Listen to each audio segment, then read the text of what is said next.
Hi అండి, hello, welcome to కాలగట్టి. So ఈరోజు మన టాపిక్, మీ జీవితంలో నిజమైన శత్రువు ఎవరో గుర్తించారా?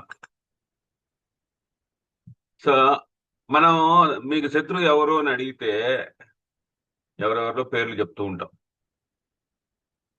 సో కొంతమంది మోసం చేసిన తన స్నేహితుడి గురించి చెప్తాడు, ద్రోహం చేసిన బంధువు గురించి చెప్తాడు, అడ్డుపడిన ఆఫీస్ లో విషయాలు, ఓకే, ఆఫీస్ మేనేజర్ నా శత్రువు అని చెప్తాడు.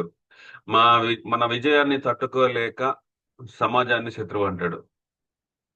సో పాలిటిక్స్ లో ఉండేవాడు అవతల పార్టీని దూషిస్తాడు, వాళ్ళనే శత్రువుగా భావిస్తాడు.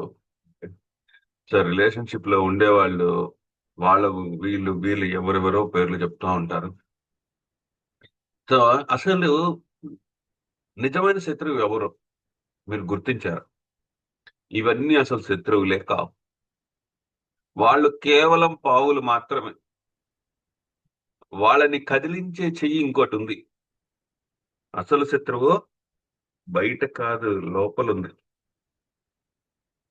ఒక్కసారి మీకు మీరే అడగండి, నన్ను నేను ఎన్నిసార్లు ఓడించుకున్నాను అని. ఒక ఆయన మందు తాగడం న్యూ ఇయర్ నుంచి ఆపేస్తాను అంటాడు, కానీ ఆపలేకపోతాడు. ఓకే. ఒక మనిషి రేపటి నుంచి నా మొగుడుతో నేను తగ్గులు పెట్టుకోకూడదు అని చెప్పేసి అనుకుంటుంది, కానీ పక్క రోజు ఆగలేదు. అవకాశం వచ్చినప్పుడు వెనక్కి తగ్గింది ఎవరు? సరైన నిర్ణయం తీసుకోవాల్సినప్పుడు తప్పించుకుంది ఎవరు? అదే కదా శత్రువు. ఎవరు? దానికి ఒక పేరు కూడా ఉంది. అది మీ మనస్సే. మీ మనస్సే అసలైన శత్రువు.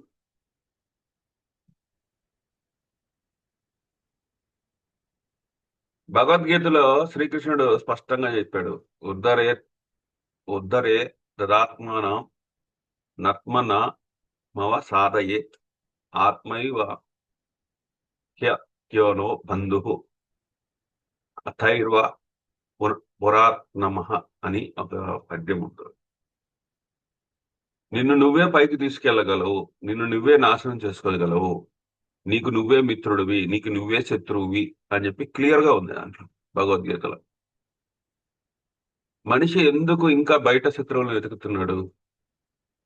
మోహం మనల్ని మన మన కళ్ళని కప్పేస్తుంది కాబట్టి. నిజమైన శత్రువు మనసే. ఒక చిన్న కథ చెప్తాను. ఒక రోజు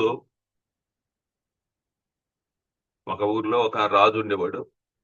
ఆ రాజు నా శత్రువు ఎవరు అని మంత్రిని అడిగాడు. మంత్రి ఏం చెప్పాడు?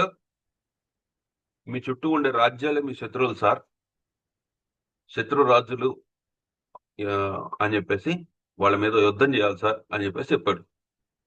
రాజు యుద్ధం చేశాడు, అందరిని ఓడించాడు, రాజ్యాల్ని జయించాడు. కానీ ఆ రాత్రి, ప్రతిరోజు రాత్రి ఆయనకి నిద్ర పట్టడం లేదు.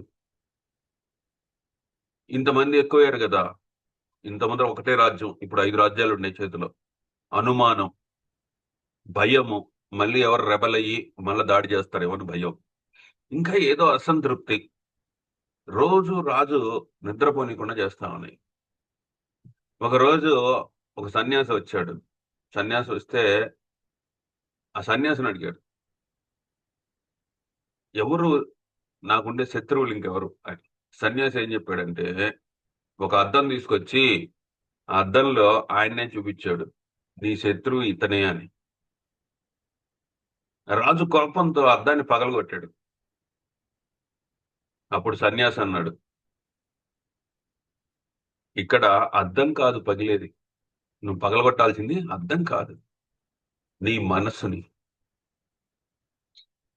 బయట శత్రువులు లేరు, లోపల ఉన్న శత్రువుతోనే నువ్వు యుద్ధం చెయ్యాలి అని చెప్పేసి చెప్పాడు. సో మనం మనం ఏం చేస్తూ ఉంటాం? మనం ఇక్కడ కూర్చో ఉంటాము, కళ్ళు మూసుకోగానే ఎక్కడో అమెరికాలో తేలుతూ ఉంటాం, మన మనసు ఆడ తీసుకుని వెళ్ళిపోతుంది. ఓకే. చిన్న క్లూ దొరకకూడదు దానికి. ఇక్కడ ఉంటాము, ఇక్కడ కూర్చో అంటాము, అబ్బా అమెరికాకు వెళ్తే హ్యాపీగా మనము పబ్బులు గిబ్బులు ఇవన్నీ ఎంజాయ్ చేయొచ్చు, లైఫ్ సూపర్ గా ఉంటుంది అని చెప్పేసి మనసు చెప్తుంది. ఎవరైనా ఒక కుర్రోడు ఉన్నాడు, ఆ కుర్రాడు పూర్తిగా ఒక అమ్మాయి హలో చెప్పింది అంతే, ఆ కుర్రాడు ఏం చేస్తున్నాడు, ఏదేదో ఊహించేసుకుంటున్నాడు అమ్మాయి గురించి, పెళ్లి చేసుకున్నట్టు, పిల్లలు కన్నట్టు, ఎక్కడికో తీసుకెళ్లిపోయింది మనస్సు.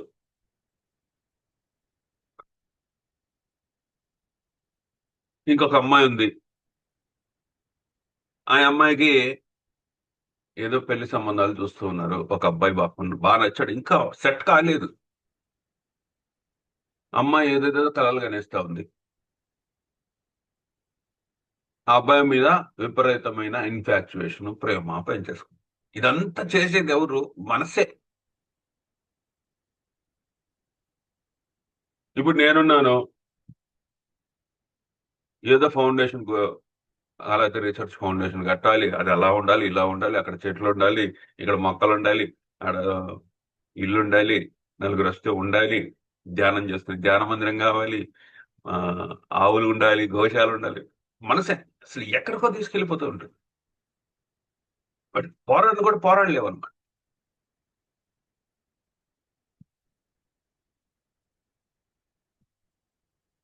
సో అది మనసు కంట్రోల్ లేకుండా వెళ్ళిపోవడం అనమాట. కంట్రోల్ లేకుండా వెళ్ళిపోతే ఏమవుతుంది, చాలా ఇబ్బందికరమైన పరిస్థితులు మన జీవితంలో ఏర్పడతా ఉంటాయి. మనస్సుని జయించిన వాడే కర్మయోగి అవుతాడు. మనస్సు ఒక్కసారిగా శత్రువుగా మారదు, అది చిన్నగా మొదలయ్యి మిమ్మల్ని పెద్దగా మింగేస్తుంది. మనస్సు ఖాళీగా ఉండదు, ఏదో ఒకటి కోరుతుంటుంది. ఒకళ్ళకేమో డబ్బు కావాలి, ఒకళ్ళకేమో పేరు కావాలి, ఒకళ్ళకేమో గుర్తింపు కావాలి, ఒకళ్ళకేమో ప్రేమ కావాలి, ఒకళ్ళకేమో అధికారం కావాలి. సో ఇన్ని ఇన్ని ఉన్నాయి కదా, వీటన్నిటికీ ఒకటే పేరు పెట్టారు. దాని పేరు డిజైర్, ఇంగ్లీష్ లో, తెలుగు అది సాంస్క్రిట్ లో కామం అంటారు. కామం అంటే డిజైర్.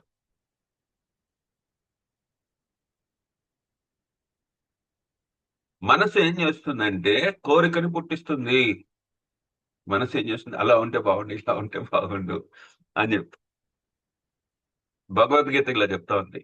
కామయేషు క్రోధయేషు రజోగుణ సముద్భవ. కోరిక ఎక్కడ పుడుతుందో, రజోగుణంతో నిండిన మనస్సు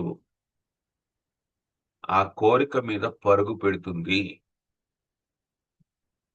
మరి ఆ కోరిక తీరకపోతే, మనసు కోరికను రేపింది, కోరిక నెరవేరలేదో అనుకోండి, అప్పుడేమవుతుంది, పరిస్థితుల మీద కోపం, మనుషుల మీద కోపం, ఆఖరికి దేవుడి పైన కోపం.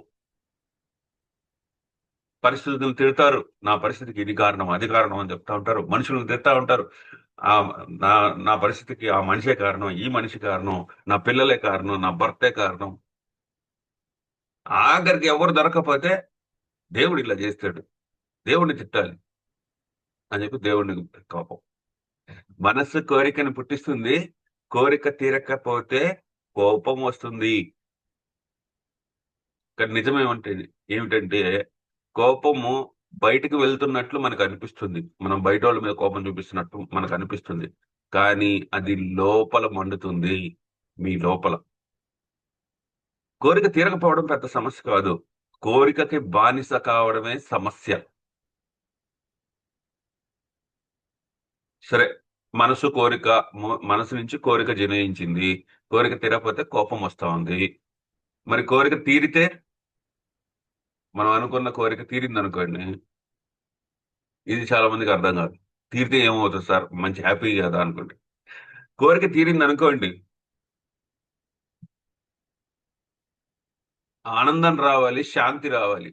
కానీ ఈ మనసు ఏం చేస్తుందంటే ఇంకా కావాలి అని అడుగుతుంది. ఎందుకంటే కోరిక తీరింది కదా, తీరితే ఇంకా కావాలి, ఇదంతా నాకే కావాలి, లోభం పుడుతుంది.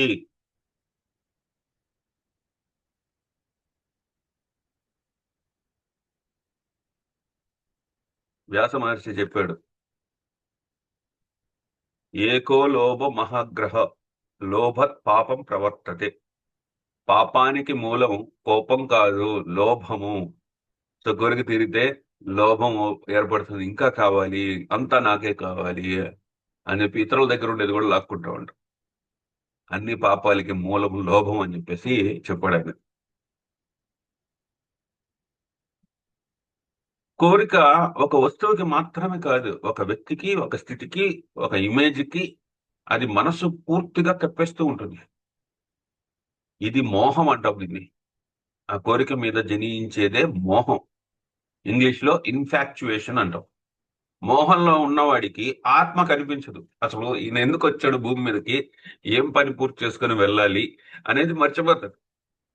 ఎందుకంటే ఆ కోరిక అనే మోహం మనసు సృష్టిస్తుంది. దానివల్ల ఆత్మ వికసించదు, బుద్ధి కూడా పనిచేయదు. వారికి జ్యోతిషం చెప్పినా కూడా అర్థం కాదు. ఎందుకంటే కోరిక అనే మోహంలో ఉన్నాడు. ఆ మోహంలో ఉండేటప్పుడు ప్రతి దాంట్లో కూడా ఆ కోరికనే చూస్తూ ఉంటాడు. సపోజ్ ఒక అమ్మాయిని ప్రేమిస్తున్నాడు అనుకుందాం, ఒక అబ్బాయి. ఆ అబ్బాయి ఏం చూసినా కూడా అమ్మాయి కనిపిస్తా ఉంటది. ఎవరిని చూసినా, ఏ వస్తువుని చూసినా. ఎందుకంటే ఇది మోహం, ఇన్ఫాక్చుయేషన్ అనమాట. కోరిక బలంగా మారిపోయింది, మోహానికి దారి తీసేసింది. ఎవరైనా మంచి చీర కట్టుకున్నారు అనుకోండి, ఆ చీరలో అమ్మాయినే ఊహించుకుంటాడు. మోహం ఉన్న చోట ఆత్మ వికసించదు, బుద్ధి పనిచేయదు. సరే, మీకు ఒక కోరిక కలిగింది, కానీ మీరు ఇంకా దాన్ని తీర్చుకునే ప్రాసెస్ లో ఉన్నారు. ఆ కోరిక ఆల్రెడీ తీరిపోయిన వాళ్ళు ఉంటారు కదా. ఇప్పుడు సపోజ్ మీకు కారు కావాలి, కారు కొనుక్కోవాలి అనే కోరిక కలిగింది, కానీ డబ్బులు లేవు. సో దానికి ట్రై చేస్తా ఉన్నారు, కారు కొనుక్కోవాలి అనుకుంటున్నారు. ఆల్రెడీ కారు కొనుక్కొని తిరిగే వాళ్ళు ఉంటారు కదా. మీ కోరిక ఇంకా తీరలేదు, వాళ్ళు తీరిపోయింది అనుకుందాం. ఓకే, ఏదో ఒకటి కార్ ఎగ్జాంపుల్ చెప్తాను. వాళ్ళు కనిపిస్తే పోతారు. కారు కొన్నారు సార్, కొత్త కారా? బాగుంది sir. I'm happy. I'm happy for you sir. English లో చెప్తారు. I'm happy for you sir. మీకు అంతా మంచి జరగాలనుకుంటున్నాను సార్. బాగుంది సార్ కొత్త కారు. కానీ లోపల ఏముంటది? కాలే మంట, అసూయ. అరే వాడు నాకంటే చిన్నవాడు, మొన్న ఉద్యోగంలో చేరాడు, కారు కొనేసాడు. పోలిక, కంపారిజన్, అసూయ లోపల మంట జనిస్తుంది. దీన్నే ఏమంటారంటే మాత్సర్యం అంటాం. మాత్సర్యం అంటే జలసి. ఇది బయటకు రాదు, లోపలే మనిషిని విషంలాగా నరనరాల్లోకి పాకి మనిషిని విషం చేస్తుంది అనమాట. ఈయన ఇంక 2 నెలలు ప్రయత్నించాడు, కారు కొనలేకపోయాడు. అవును, ఏం చేస్తాడు? ఒక రాయి ఎత్తుకోపోయి పక్కన వాళ్ళ కారుని పగలగొడతాడు రాత్రిపూట. ఎందుకంటే జలసి, నేను కొనుక్కోలేకపోయాను, వాళ్ళు కొనుక్కున్నారు అని. సో చూడండి, మనస్సు కోరిక జనిస్తే కోరిక నుంచి ఇన్ని పుడుతున్నాయి చూడండి, ఎన్ని పుడుతున్నాయి. ఆయన కోరిక తీరిపోయింది. ఓకే, మా మనస్సు కోరిక కోరింది, ఆ కోరిక తీరిపోయింది. తీరిపోయినాక ఇప్పుడు ఏం జరుగుతుందంటే, ఇప్పుడు కొంతమంది డబ్బు కావాలి అనుకుంటారు, డబ్బు వచ్చేసింది వాళ్ళకి. కొంతమంది పేరు కావాలి అనుకుంటారు, పేరు వచ్చేసింది. కొంతమంది పవర్ కావాలి అని కోరుకుంటారు, పవర్ వచ్చేసింది అనుకుంటాం. అప్పుడు ఏమవుతుంది? అక్కడ శాంతి రావాలి కదా, కోరిక తీరిపోయినాక శాంతి రావాలి కదా. కానీ నేనే గొప్ప, నేనే కష్టపడ్డాను, వాళ్ళెవరూ ఏం చేయలేదు, అంతా నేనే చేశాను. ఇదేమంటారు దీన్ని మదం అంటాం. అహంకారం, ఈగో. ఇక్కడే మనిషి పడిపోతాడు. ఎప్పుడైతే నేను గొప్ప, నేనే చేశాను, అవతలకి ఏం సంబంధం లేదని ఎప్పుడైతే అనుకుంటాడో మనిషి పడిపోతాడు. ఇక్కడే శని నవ్వుతాడు. ఈ ప్లేస్ లోనే శని నవ్వుతాడు. ఇక్కడే రాహు యొక్క ఆట ప్రారంభం అవుతుంది. ఎప్పుడైతే మనం ఈగోకు వెళ్తామో రాహ రాహు వస్తాడో గేమ్ స్టార్ట్ చేస్తాడు.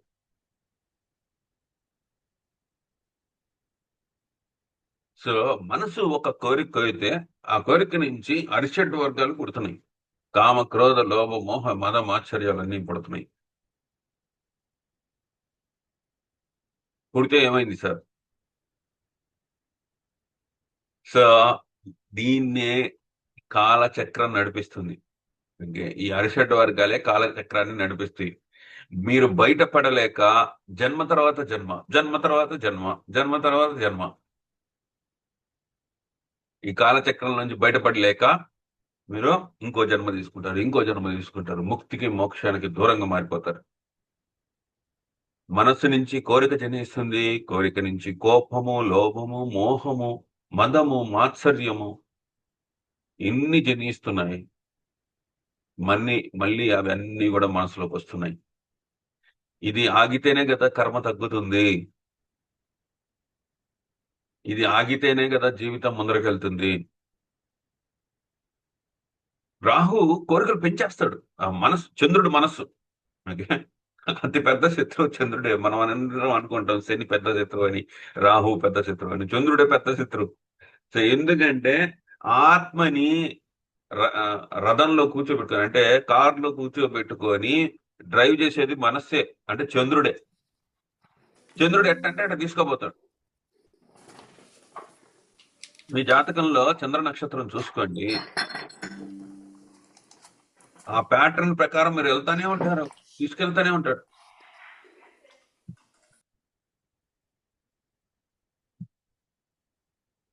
సో రాహు కోరికలు పెంచేస్తాడు. రాహు వల్ల కోరికలు పెరిగిపోతాయి. అంతా నాకే కావాలి, నాకు ఇంకా కావాలి, ఇంకా కావాలి అని చెప్పి రాహు చెప్తా ఉంటాడు. అంటే ఇది ఇంకా కావాలి, లోభం అన్నమాట. రాహు వల్ల లోభం జనిస్తుంది. శుక్రుడు వల్ల మోహం జనిస్తుంది, ఇన్ఫాక్చుయేషన్ అన్నమాట.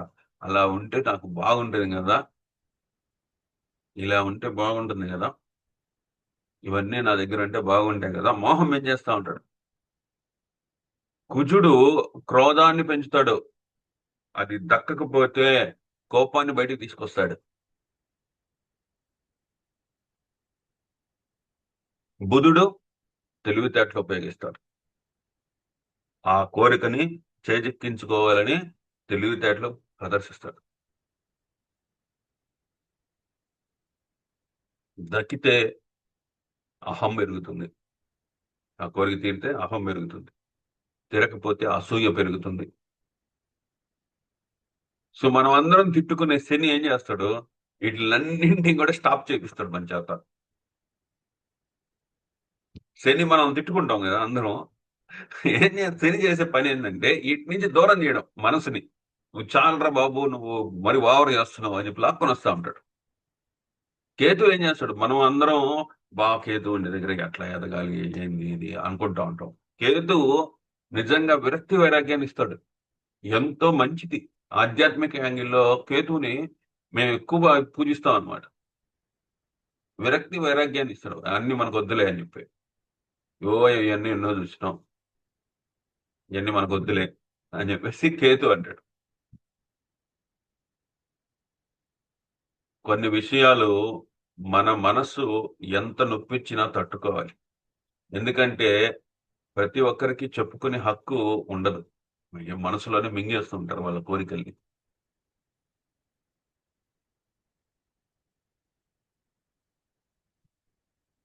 అర్థం చేసుకునే వాళ్ళు లేకపోయినా మన మనసుని మనమే ఓదార్చుకోవాలి.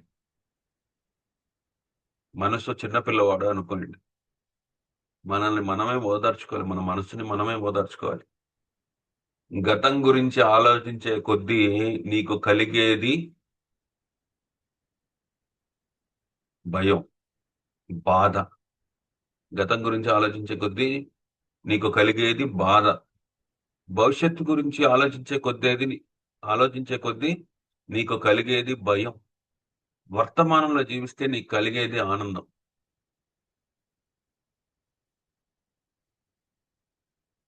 సో ఎప్పుడైతే మనసు కోరిక జోలికి వెళ్తుందో, ఆ కోరికను తీర్చుకునే దానికి అరిషడ్ వర్గాలు పుడతాయో, సో ఒక్కొక్క రకమైన రిజల్ట్ ఇస్తా ఉంటుంది.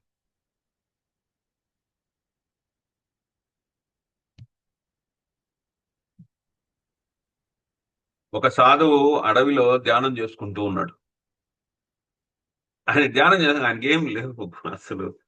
ఆయన నీళ్లు కావాలంటే ఆ పక్కనుండే నదికి వెళ్ళేవాడు. సో ఆ, ఏదైనా ఆకలిస్తే పండు కోసుకొని తినేవాడు. చాలా సాదాసీదాగా సాధువు అడవిలో బతుకుతా ఉన్నాడు. ఒకరోజు అట్టుగా ఏదో ఒక రాణి వెళ్తా ఉంది, ఆ రాజ్యానికి రాణి అడవి గుండా వెళ్తా ఉంది. ఈయన తపస్సు చేసుకోవడం చూసింది. ఆయనకు వచ్చి నమస్కరించి, ఆయన పాదాలకి నమస్కరించి, ఆ, సరే వెళ్తూ వెళ్తూ ఒక బంగారు పాత్రనిచ్చిపోయింది. ఆమె దగ్గర ఉండే ఒక బంగారు పాత్ర ఇచ్చింది. చూడండి, సాధువు అసలు ఏం లేకుండా గడుపుతున్నాడు.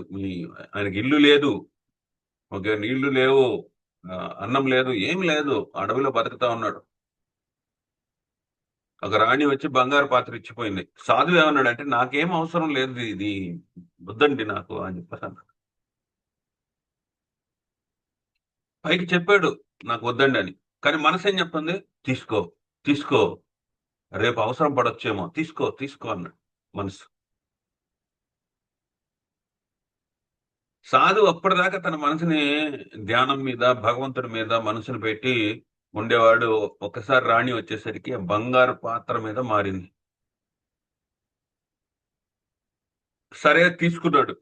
పైకేమో వద్దు వద్దు నాకు అవసరం లేదు అని చెప్పినా కూడా మనస్సు తీసుకో తీసుకో అనింది, తీసేసుకున్నాడు. రాణి పాటికి రాణి వెళ్ళిపోయింది. సో ఆ తర్వాత నుంచి ఆయన నిద్రపోతా ఉన్నాడు. నిద్రపోతుండేసరికి ఆయనకు ఒక కల వచ్చింది. దొంగలు వచ్చి ఆయన దగ్గర ఉండే బంగారు పాత్రను తీసుకోబోయారు అని. టక్కమని లేచాడు.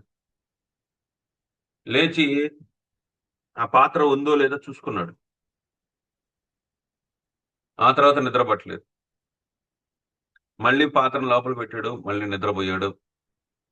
ఆయనకి గుర్తొచ్చినప్పుడల్లా పాత్రను చూస్తున్నాడు, బ్యాగ్ లో పెట్టుకున్న పాత్రని ఓపెన్ చేసి మరీ చూస్తున్నాడు, ఉందా లేదా, ఉందా లేదా. దేవుడి మీద ధ్యాస, ధ్యానము, పూజ, తపస్సు తగ్గిపోయినాయి. బంగారు పాత్ర మీద ధ్యానము, ధ్యాస, పూజ అంతా కూడా బంగారు పాత్రకే చేస్తున్నాడు.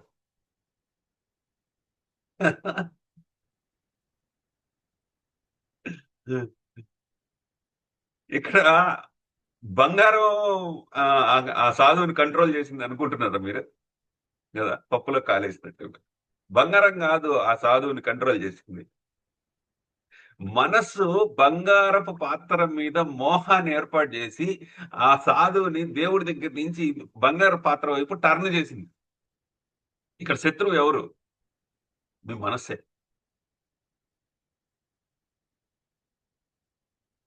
మనం అందరం అనుకుంటాం బంగారు పాత్ర వల్ల చెడిపోయింది అనుకుంటాం, కానీ నిజం జరిగింది ఏంటంటే మనస్సు, అతను చూడండి, ఎక్కడ ఎక్కడ అడవిలో సాదాసీదగా బతికి దేవుడి మీద ధ్యాస ధ్యానంతో ఉండే వాటి మనసు ఎక్కడి నుంచి ఎక్కడ తీసుకొచ్చింది చూడండి.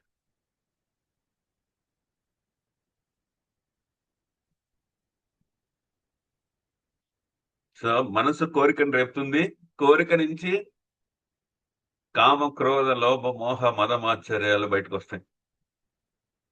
ఇవి 8 గొలుసులు అని చెప్పారు పెద్దవాళ్ళు. 8 గొలుసులు, మిమ్మల్ని పట్టి పీడించే 8 గొలుసులు ఇవి. మనకి అరిషడ్ వర్గాలు ఉన్నాయి, అట్లానే అష్టపాసాలు ఉన్నాయి. అష్టపాసాలు: దయ, జుగుప్స, మోహము, భయము, సంశయము, కులము, శీలము, బలము. ఇవి కూడా అష్టపాశాలు. అంటే ఏంటంటే, పాశం అంటే ఏంటి? పట్టుకొని బంధిస్తాయి, ముందరకు పోయినవి అనమాట. బంధనాలు అనమాట, కాళ్ళకి కట్టేసిన గొలుసులు.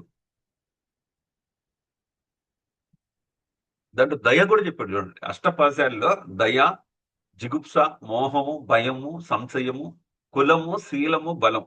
అష్టపాశాలని చెప్పి దయ ఎలా బంధిస్తుంది అంటే, నేను చాలా దయగల వాడిని అని నేను చెప్పుకున్నాను అనుకోండి, అవసరం లేని త్యాగాలు కూడా చేయాల్సి వస్తుంది.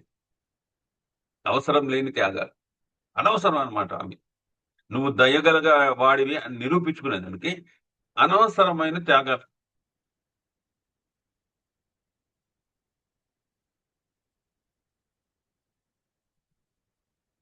నేను ఒకప్పుడు ఆఫీస్కి వెళ్ళేటప్పుడు జోపిలో కనీసం ఒక 20 రూపాయలు చిల్లర పెట్టుకుని వెళ్ళాడు. ఏదో మంచితనం, 20 రూపాయలు చిల్లర పెట్టుకుని వెళ్ళేవాడిని. నేను అప్పుడు బస్సులో వెళ్ళేవాడిని. ఒకనొక టైంలో బస్ ఎక్కి బస్సులో వెళ్ళి, ఆ బస్ స్టాండ్కి వెళ్ళే టైంలో నాకు ఎవరు బిచ్చగాళ్ళు కనపడ్డా వాళ్ళకి రూపాయో 2 రూపాయలు వేస్తూ మళ్ళీ బస్ ఎక్కి, మళ్ళీ సాయంత్రం వచ్చేటప్పుడు రూపాయో 2 రూపాయలు వేస్తూ వచ్చేవాడిని. ఎందుకంటే దేవుడు మనకి ఏదో సంపదనిచ్చాడు. ఈరోజు 3 పూట్ల తింటున్నాము.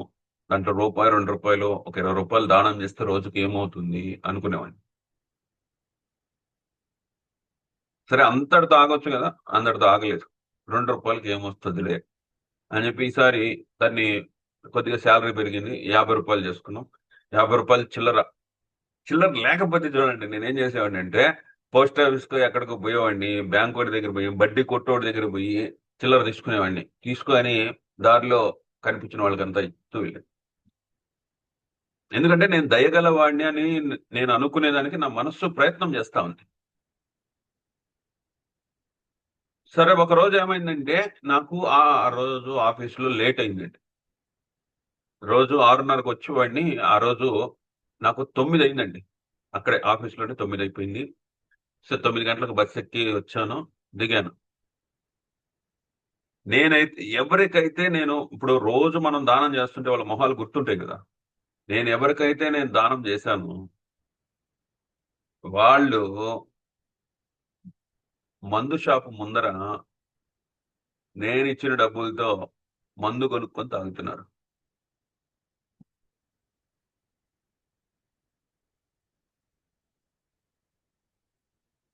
సో మనసెంత బాధపడింది. డబ్బులు ఇవ్వకపోయుంటే వాళ్ళు తాగేవాళ్ళు కాదు గదా! డబ్బులిచ్చి నేను రోజు వాళ్ళు ఎంత గౌరవంగా నేనొస్తున్నానంటే ఎంత గౌరవంగా చూసేవాళ్ళు.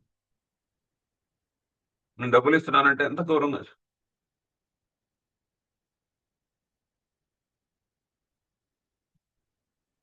సరే. అంటే ఇప్పుడు చూడండి మనసు ఎలాంటి పరిస్థితులను ఏర్పాటు చేస్తదో చూడండి. నేను దయగలవాడిని అని చెప్పి అనిపించుకునేదానికి. అప్పటికి నా వైఫ్ చెప్పింది. "మొద్దు మనకెందుకు దారిన పోయే కర్మలు మనకెందుకు" అని చెప్తానే ఉంది నా వైఫ్. సరే డబ్బులిస్తే ఈ విధంగా చేస్తున్నారని చెప్పేసి నేనేం చేశాను, పోతే పోయినాయి డబ్బులు అని చెప్పేసి ఒక 10 ప్యాకెట్లు ఇడ్లీ కట్టించానండి. ఫుడ్ పెడదాము వాళ్ళకి. డబ్బులు కాదు ఫుడ్ పెడదామని. 10 ప్యాకెట్ ఇడ్లీ కట్టించిన. ఇడ్లీ కట్టించి హోటల్ దగ్గరికి పోయి నిలబడుకొని ఒక కవరు ఎంత బరువుంటది? 10 ప్యాకెట్లు ఇడ్లీ, సాంబారు, ఉప్పు చట్నీ ఇవన్నీ ఎంత బరువుంటది? ఆ ప్యాకెట్ మోసుకొని వాళ్ళకివ్వడానికి వెళ్తే వాళ్ళు ఇడ్లీ తీసుకోలేదండి.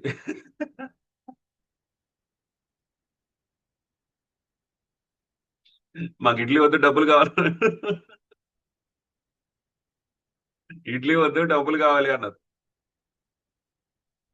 సో, మ మనసు చూడండి ఎంత ఘోరమైన పనులు చేపిస్తా ఉంటదో మనసు. ఏమయ్యా డబ్బులిస్తే మీరేం చేస్తారు? కొనుక్కొని తింటారు గదా! అని చెప్తే, మా ఇష్టమండి మేమేదో చూసుకుంటాం. మీరిస్తే డబ్బులివ్వండి లేకపోతే వద్దు. ఇడ్లీలు, గిడ్లీలు మాకొద్దు. అప్పుడే అనిపిచ్చింది.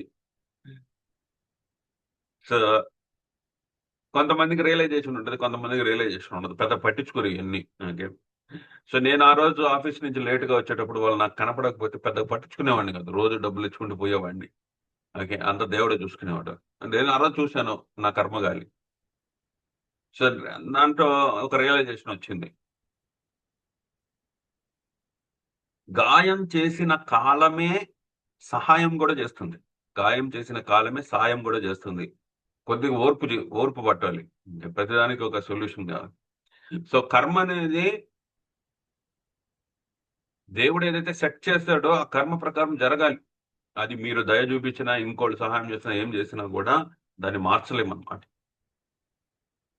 సో, అష్టపాసాల్లో దయను గూడా చేర్చేశారు. దయ, జిగుప్స, మోహము, భయము, సంశయం, కులము, శీలం, బలం. 8 అష్టపాశాలు ఉన్నాయని. నా కులం గొప్పది అంటే మిగతా వాళ్ళు ఏం చేస్తారు? గర్వం పెరిగిపోతుంది. నా కులమే గొప్పది అని. కులం గూడా ఉంది దాంట్లో. సో, నా కులమే గొప్పది అంటే మిగతా కులాలు తక్కువనా? గర్వం పెరుగుతుంది. కొంతమంది చెప్పుకుంటూ ఉంటారు. అబ్బా! మా కులము అది చేసింది, ఇది చేసింది అని. అంత గర్వం అన్నమాట. అంటే ఇక్కడ మీ కులాన్ని తీసుకొచ్చి మీ లోపలుండే మనస్సు ఆ గర్వాన్ని బయటకు తీసుకొస్తా ఉంది.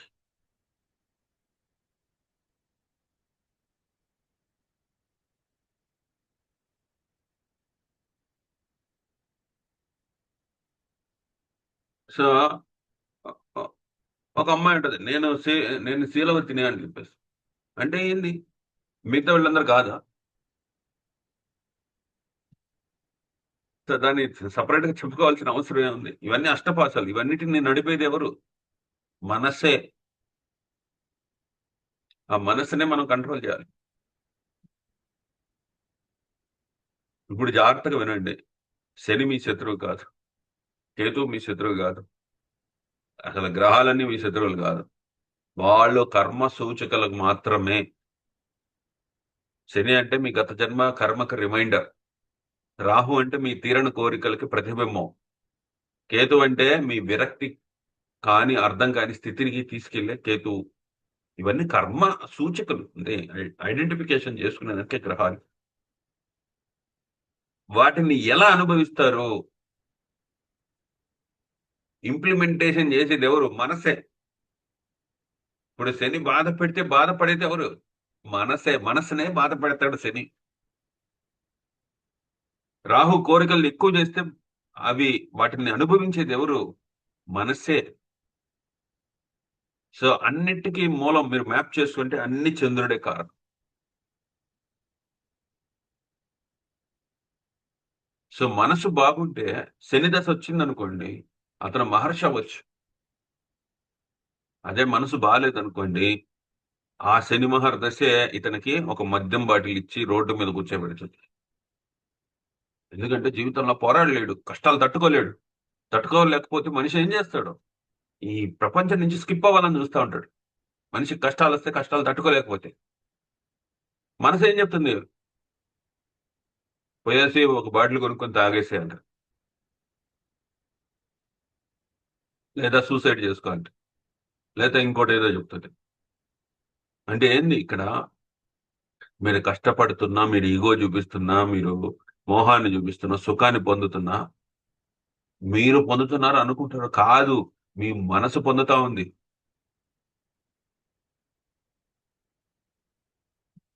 మాకు చిన్నప్పుడు ఏం నేర్పించేవాళ్ళు అంటే ఒక కథ చెప్పేవాళ్ళు మాకు. మా తాత చాలా ఇంటెలిజెంట్ పర్సన్. ఆయన ఒక కథ చెప్పేవాడు. ఒరే, అనగనగా ఒక పిల్లోడు ఉండేవాడు. ఆ పిల్లోడికి ఒక దీపం దొరికింది. ఆ దీపాన్ని రుద్దంగానే దాంట్లోంచి భూతం వచ్చింది. ఆ భూతము, నువ్వు నాకు ఏదో ఒకటి చెప్పు, నీ కోరిక తీరుస్తాను అనింది.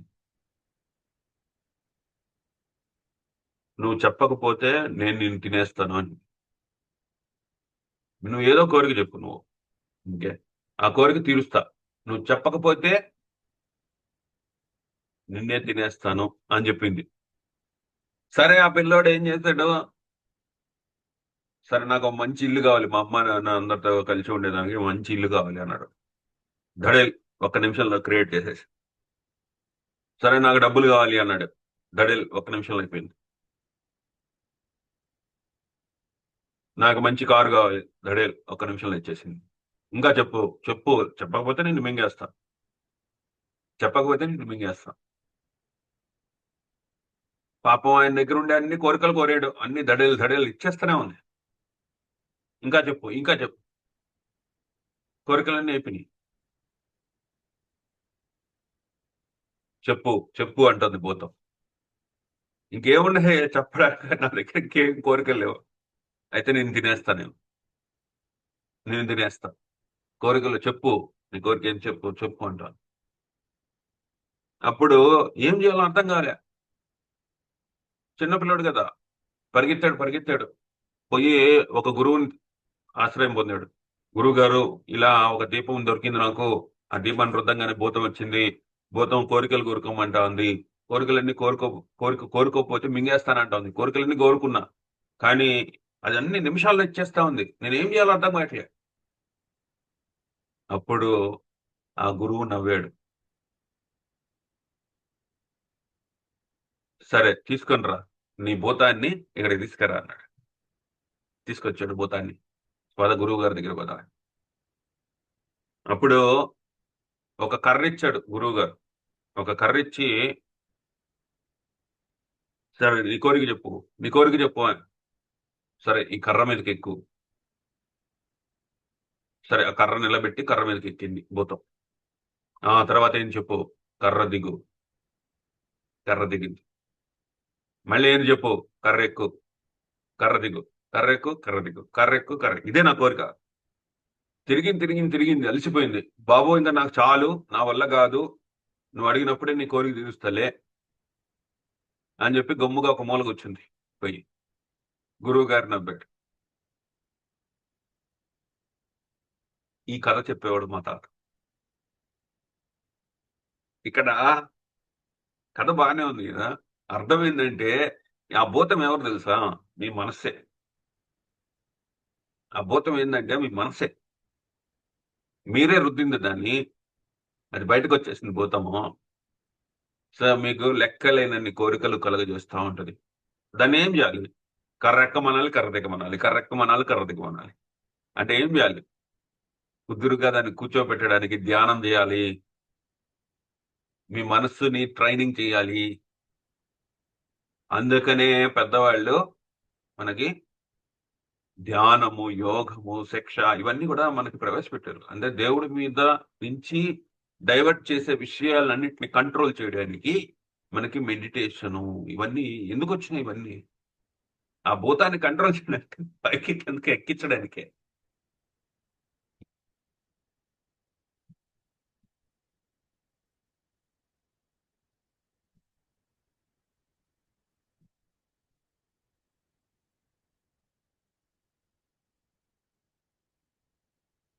సో పుణ్యానికి మూలమైంది.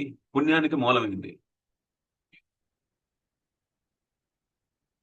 దమేన సాదృశ్య ధర్మం నస్యం లోకేషు సుశుశ్రమః అని చెప్పేసి వ్యాసుడు చెప్పాడండి.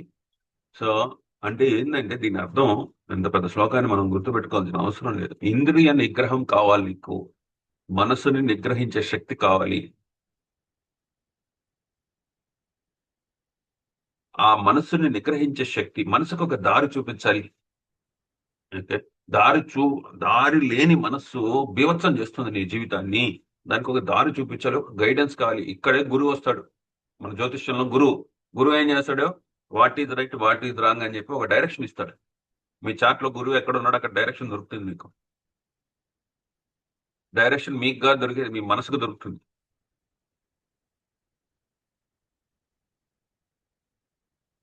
నిజమైన యుద్ధం బయట జరగటం లేదు. నిజమైన శత్రువు బయట లేడు.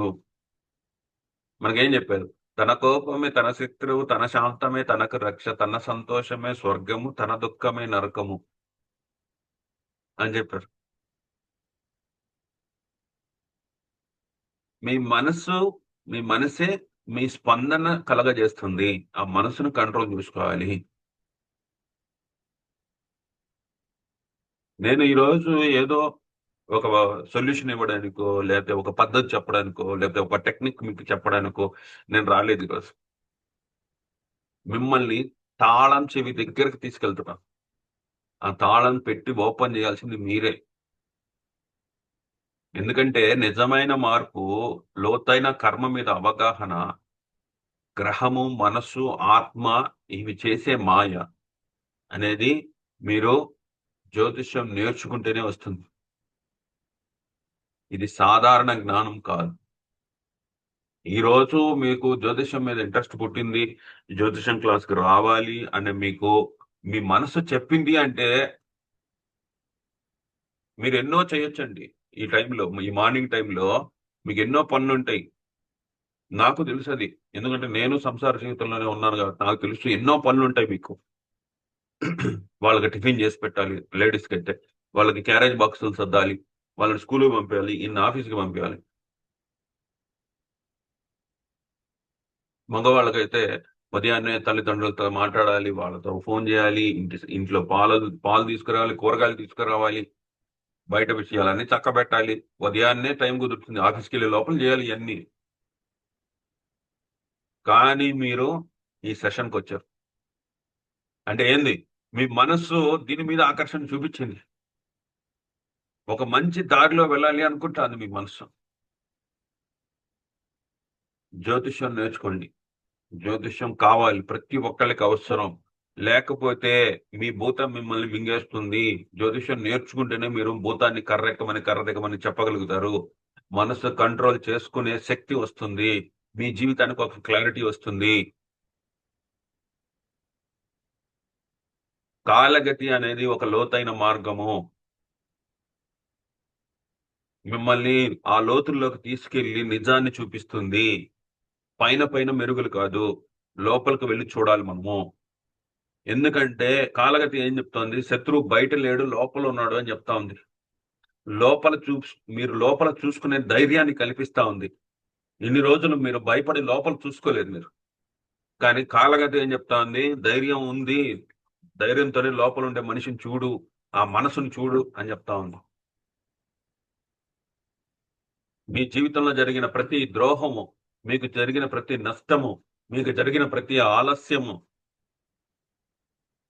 మిమ్మల్ని శిక్షించడానికి రాలేదు. మిమ్మల్ని తలుపు తట్టి లేపడానికి వచ్చింది. నిజమైన శత్రువుని గుర్తిస్తే యుద్ధం చేయాల్సిన అవసరమే లేదు. యుద్ధం ముగిసిపోతుంది ఈ రోజే.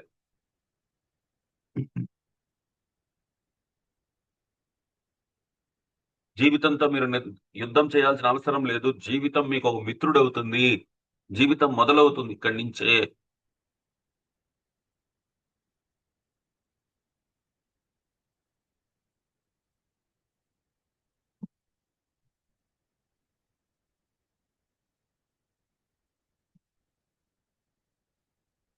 సో ఇంత చెప్పినా మీరు వినకపోతే ఒక కొటేషన్ ఉంది. కదిలే కాలాన్ని బట్టి మనిషి మారతాడో లేదో తెలియదు నాకు, కానీ తగిలే గాయాల్ని బట్టి మాత్రం ఖచ్చితంగా మారతాడు. ఎందుకంటే గాయం అంటే దెబ్బ కదా. దెబ్బ తగిలితే మనిషి మాట వింటాడు, మనసు కూడా మాట వింటుంది. సో ఆ దెబ్బ తగిలి మీరు బాధపడాల్సిన అవసరం లేదు. నిజం తెలుసుకున్నప్పుడు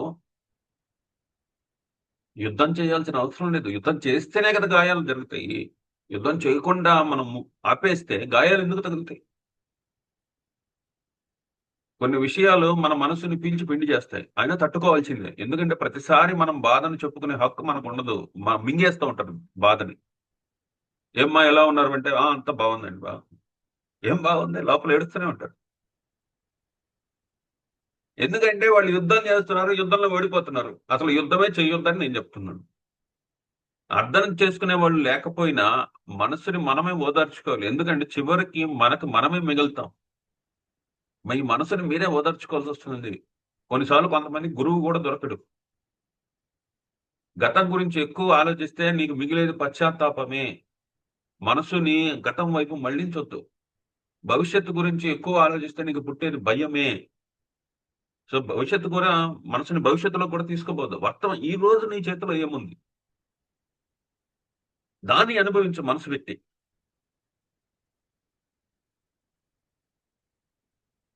నేను ఇంత ముందర ఇలానే ఉండేవాడిని.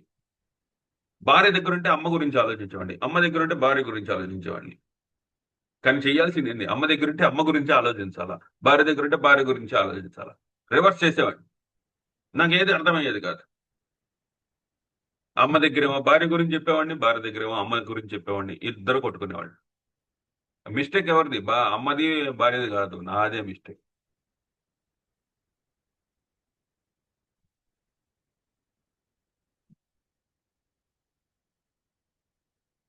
మనం ఎప్పుడైతే మనుషుల ముఖాలు కాకుండా వాళ్ళ హృదయాలు చూడటం ప్రారంభిస్తామో అప్పుడు నీకు జీవితం స్పష్టంగా కనిపిస్తుంది. నిన్ను గాయపరిచేదే కాలం. ఒక రోజు నిన్ను నిలబెట్టే సహాయం కూడా చేస్తుంది ఆ కాలమే. కాస్త ఓర్పుగా మనం ఉండాలి. మన మనసుని కుదుట పరుచుకొని మనం ఉండాలి. కాలం నీ వైపుకు తప్పకుండా తిరుగుతుంది.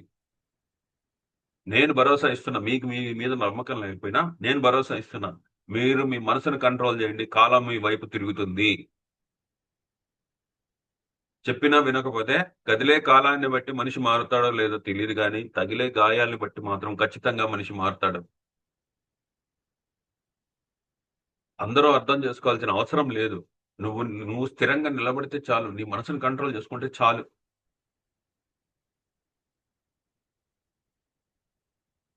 మనసే మన శత్రువు. కాలమే ఆ మనసుకు ట్రైనింగ్ ఇస్తుంది. అది గాయం చేసి ఇస్తుందా, మార్గదర్శకం చూపించి ఇస్తుందా? గురువు దొరికితే మార్గదర్శకం దొరుకుతుంది మనసుకి. గురువు దొరకలేదు అనుకోండి, ఇష్ట ప్రకారం వెళ్తారు రోడ్డు మీద. యాక్సిడెంట్ జరుగుతాయి. యాక్సిడెంట్ జరిగినాక కాలో చెయ్యి విరిగినాక అప్పుడు తెలుసుకుంటాం. ఓకే, అలా వెళ్ళకూడదని. సో అందుకని మనస్సుని గట్టిగా పరుచుకోండి. నిజమైన శత్రువు మనసే. ఇది నేను ఈరోజు చెప్పాలనుకుంది. సో జ్యోతిష్యం పూర్తిగా నేర్చుకున్న వాడు కాలానికి భయపడడు, కాలంలో ఈదుతాడు, కాలాన్ని జయిస్తాడు.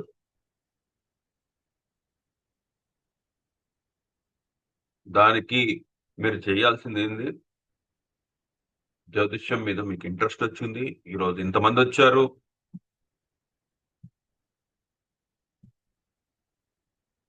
ఏదో నలుగురు ఐదుగురు వచ్చేవాళ్ళు, ఈరోజు 20 మంది వచ్చారు అంటే ఏంది? మీకు ఆ మీ మనస్సు రైట్ పాత్రలోకి వచ్చింది. ఉదయాన్నే పిచ్చి పిచ్చి పనులన్నీ చేసుకోకుండా ఒక మోక్షం వైపు వచ్చింది మీ మనస్సు. సో ఆ మోక్షం వైపు వచ్చిన మనసుని కొద్దిగా మీరు ట్రైనింగ్ ఇవ్వాలి. జ్యోతిష్యం నేర్చుకుంటారో, యోగా నేర్చుకుంటారో, మెడిటేషన్ నేర్చుకుంటారో మీ ఇష్టం. జ్యోతిష్యం నేర్చుకుంటే ఒక క్లారిటీ వస్తుంది. నాకు తెలుసు జ్యోతిష్యం గురించి. నన్ను యోగా చెప్పమంటే నాకు యోగా రాదు. సో జ్యోతిష్యం నేర్చుకోండి. మనం ఈ ఫౌండేషన్ కోర్స్ ఆల్రెడీ పూర్తయింది జనవరిలో. నెక్స్ట్ అడ్వాన్స్డ్ కోర్స్ వస్తుంది, ప్రొఫెషనల్ కోర్స్ వస్తుంది. ఇవన్నీ కూడా గ్రహాల గురించి చెప్పే కథలు అయితే కాదు, మీ మనసును ట్రైనింగ్ చేసే ఒక టెక్నిక్ ఇది జ్యోతిష్యం. సో ఇది నేను చెప్పాలనుకుంది. ఇదంతా కూడా యూట్యూబ్ లో స్ట్రీమ్ అవుతుంది. యూట్యూబ్ లో ఒకవేళ ఇక్కడ మిస్ అయినా మీ బంధువులకు కానీ మీ మిత్రులకు కానీ ఈ వీడియో షేర్ చేయండి, కామెంట్ చేయండి. మీకు నచ్చితే లైక్ చేయండి. నేను చెప్పే మాటలు మీకు నచ్చితే లైక్ చేయండి. ఆ విధంగా ఇంకా మరిన్ని వీడియోలు చేసే విధంగా ఒక వెసులుబాటు దొరకాలి, ఒక ఒక సపోర్ట్ దొరకాలి. ఈ మంచి మాటలు చెప్తే వినేవాళ్ళు కావాలి. సో మళ్ళీ మళ్ళీ ఇట్లాంటి మీటింగ్స్ పెట్టుకుందాం. ఇంకా మంచిగా మనం జీవితంలో సక్సెస్ఫుల్ గా బతకడానికి ఏమేం మార్గాలు ఉన్నాయో అవన్నీ కూడా అన్వేషిద్దాం. ఆ విధంగా ముందుకు. థ్యాంక్ యూ అండి.